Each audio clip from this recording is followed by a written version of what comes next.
안녕하세요. 재테크왕사를 통하는 지산튜브입니다. 모든 사람이 부동산으로 행복해지는 그날까지 지산튜브가 여러분과 함께 하도록 하겠습니다.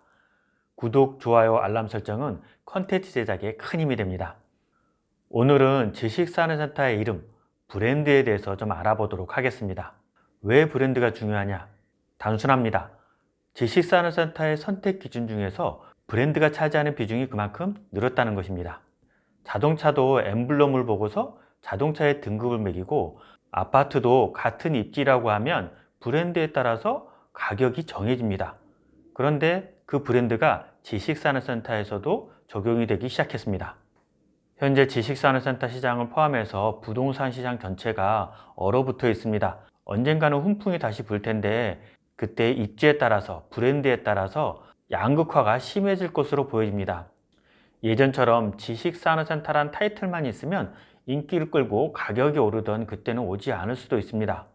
그만큼 투자자들이 지금 같은 어려운 시기를 겪으면서 더 현명해지고 더 조심스러워졌기 때문이라고 생각합니다. 어쩌면 그렇기 때문에 브랜드가 더 중요해진 것입니다. 건물을 짓기 전에 그 건물이 어떤 건물인지 알 수 있는 것 중에 하나가 바로 브랜드이기 때문입니다. 우리나라는 일반적으로 대부분 선분양을 하기 때문에 건물이 지어지고 나서 선택할 수가 없습니다. 대부분은 건물이 지어지기 전에 입지나 브랜드를 보고서 건물을 선택을 하게 됩니다. 아파트도 마찬가지고요. 그러다 보니 그 건물의 가치를 측정하는 바로미터가 바로 브랜드가 된 것입니다. 그렇다면 지식산업센터의 브랜드가 처음부터 있었을까요? 그렇진 않습니다. 처음 아파트형 공장 때부터 브랜드가 있지는 않았어요. 실제로 지식산업센터들에 몰려있는 가산이나 구로, 문정, 성수, 영등포를 가보면 많은 브랜드의 지식산업센터들이 공급되었습니다. 하지만 초창기에는 브랜드가 없었습니다. 대부분은 시공사의 이름을 땄습니다. 초창기에 많이 공급됐던 에이스나 대룡, 우림 같은 경우 대부분 에이스 1차, 대룡 1차, 2차, 우림 1, 2차 이런 식으로 네임이 됐었습니다.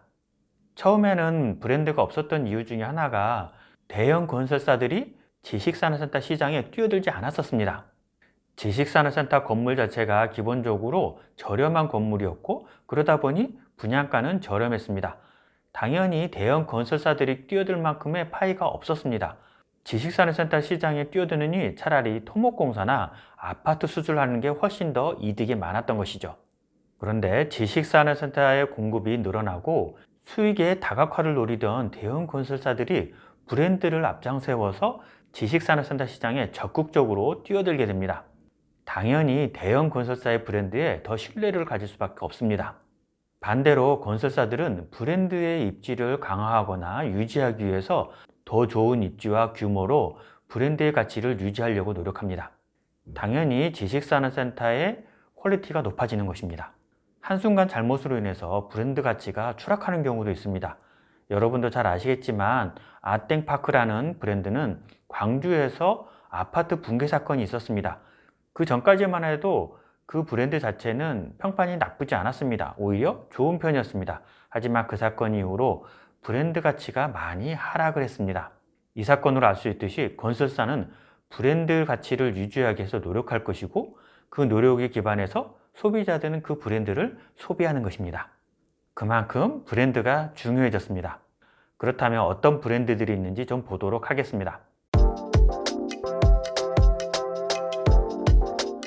SK 에코플랜트의 SKV1, 현대 엔지니어링의 현대 테라타워, SK D&D의 생각공장, GS건설의 자이타워, 태영건설의 플렉스대시양, 포스코의 AT타워, 하나건설의 비즈메트로, 우미건설의 우미뉴브, 에이스건설의 에이스, 반도건설의 아이비밸리, 대보건설의 하우스디, UNI의 유원, 대륜건설의 대륜 등이 있습니다.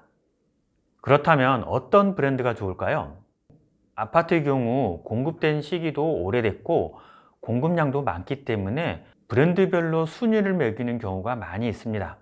시공 능력이나 수주액, 기술 능력들도 평가를 하지만 브랜드 평판 지수를 매달 발표를 합니다. 매달 아파트 브랜드 평판 지수를 발표하는데 여러분이 아는 브랜드들이 눈에 보이시죠? 작년 12월 기준으로 아파트 브랜드 평판 넘버 1, 2, 3는 힐스테이트, 푸르지오, 자이가 자리했습니다. 대부분이 여러분이 아시는 브랜드일 겁니다. 당연히 1군 건설사들 잔치입니다. 참고로 1군과 2군을 나누는 기준은 시공 능력 평가액이 1조 원 이상이면 1군, 1조 원 미만이면 2군 등으로 나눕니다.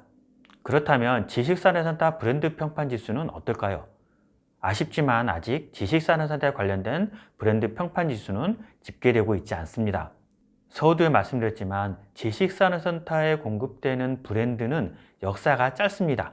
그리고 지식산업센터가 공급량이 많은 것도 아닙니다. 이 영상을 보시는 분들이야 지식산업센터에 관심을 갖고 있기 때문에 지식산업센터를 잘 아시지만 실제로 지식산업센터를 잘 모르시는 분들이 훨씬 많습니다. 심지어는 부동산업을 하시는 중개사분들도 지식산업센터를 잘 모르시는 분들이 있습니다.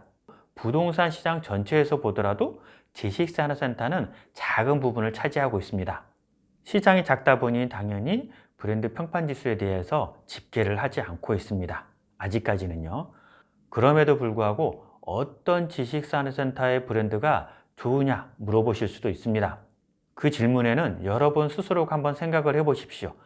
요즘같이 어려운 시기에 적극적으로 공급을 하는 데가 어디인지, 그리고 PF가 잘 안 난다고 하는데 PF를 잘 받아내는 곳이 어디인지, 그리고 각 지역에서 대장을 차지하고 있는 브랜드가 어떤 브랜드인지를 보시면 어떤 브랜드가 인기가 많은지, 어떤 브랜드가 대세인지를 아실 수 있을 거라고 생각됩니다. 일반적으로는 시행사의 브랜드를 사용합니다. 하지만 시공사의 브랜드를 사용하는 경우도 있어요. 물론 자체적으로 결정하는 경우도 있지만 대주단의 강력한 요청으로 브랜드를 변경하는 경우도 있습니다. 그래야 흥행에 성공할 수 있다고 판단하기 때문이죠. 그리고 어떤 현장은 복수의 시공사들이 들어와서 브랜드를 새로 만드는 경우도 있습니다. 미디어 광고가 상대적으로 적은 지식산업센터 브랜드에 대해서는 홍보 영상이 잘 나오지 않을 겁니다. 그러더라도 여러분들은 지식산업센터 브랜드에 대해서 관심을 가지실 필요가 있습니다. 그 브랜드에 따라서 여러분의 선택 기준이 될 수도 있습니다. 그리고 여러분의 선택을 성공적인 투자로 이끌 수 있는 것이 바로 브랜드의 힘입니다. 그만큼 브랜드가 중요합니다. 이제부터라도 지식산업센터에 관심을 가지신 분들이라고 하면 지나다니면서 지식산업센터의 브랜드를 좀 보세요. 그러면 브랜드가 보이실 겁니다. 그리고 여러분들의 판단 기준이 잡히실 거라고 생각이 됩니다. 이 영상이 여러분을 성공적인 투자자로 만들었으면 좋겠습니다. 모든 사람이 부동산으로 행복해지는 그날까지 지산튜브가 여러분과 함께 하도록 하겠습니다. 도움이 되셨다면 구독, 좋아요, 알람 꼭 부탁드립니다. 이상으로 영상을 마치도록 하겠습니다. 감사합니다.